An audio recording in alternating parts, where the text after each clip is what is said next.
Kinsey, how do you think the royal family would feel to hear that Harry and Meghan are done with all these media appearances?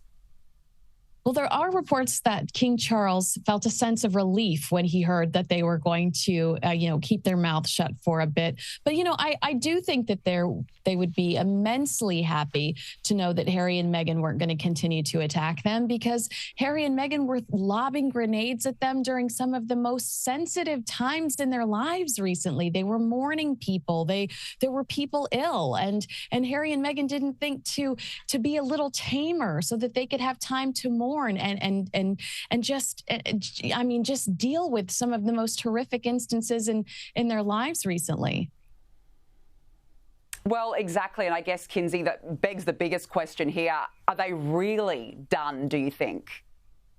I don't think they can help themselves. I mean, we heard in Harry's Telegraph interview, he said that he had kept certain things out of the book. He'd spared us in Spare so that he wouldn't hurt his father and his brother. There were also allegedly like 400 pages that the lawyers wouldn't approve. Meghan told us in the Cut interview that she kept a diary while she was at Frogmore Cottage. We know that there is more content out there. Well, I guess now we wait and see. But what is certainly interesting is could this possibly have an impact on their marriage? There are now reports that the pair are, quote, moving in opposite directions, and that Meghan is perhaps forging ahead with her own life after the royals. Louise, what do you make of these reports of a potential rift between the pair?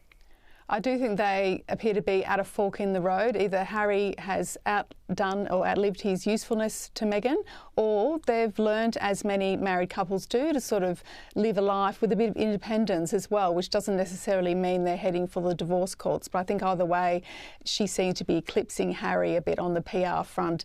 His PR reputation's in tatters. She seems to be going from strength to strength with Meghan Incorporated. So it'll be very interesting to see what happens to the brand. It seems to be more about her rather than Harry at the moment. And it's interesting because during Harry's media blitz before and after Spare, Meghan was really nowhere to be seen. She hasn't made any public appearances. In fact, I think the first time we've really seen her is during that alleged catastrophic car chase. Louise, if they did indeed move in opposite directions, what does this mean for the brand that they've built since Megxit? Would they really be willing to give that up?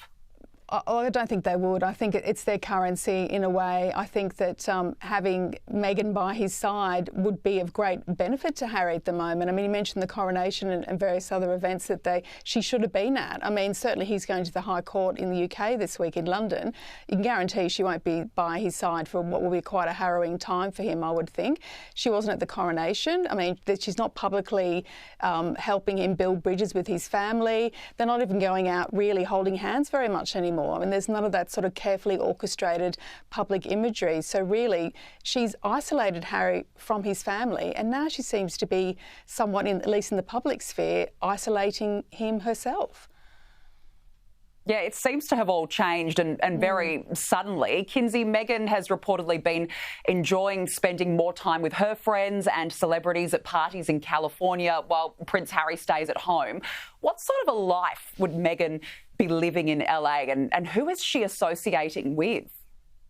Well, we've mentioned already her new agency, William Morris Endeavor. They are incredibly powerful here in the States. And I think back just recently, that sushi date with Gwyneth Paltrow and Cameron Diaz. First of all, none of us saw Gwyneth Paltrow. I don't even know if she was actually there.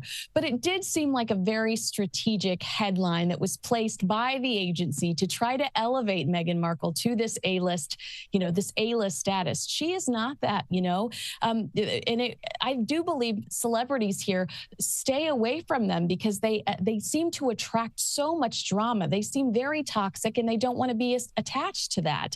So, she does have Tyler Perry. She has Oprah Winfrey. She has a lot of people in the Democratic Party because they donate a lot and they're willing to fundraise for them. But I don't think you're going to see her hanging out with Angelina Jolie or Reese Witherspoon, who William Morris Endeavor are trying to mimic Meghan like ultimately.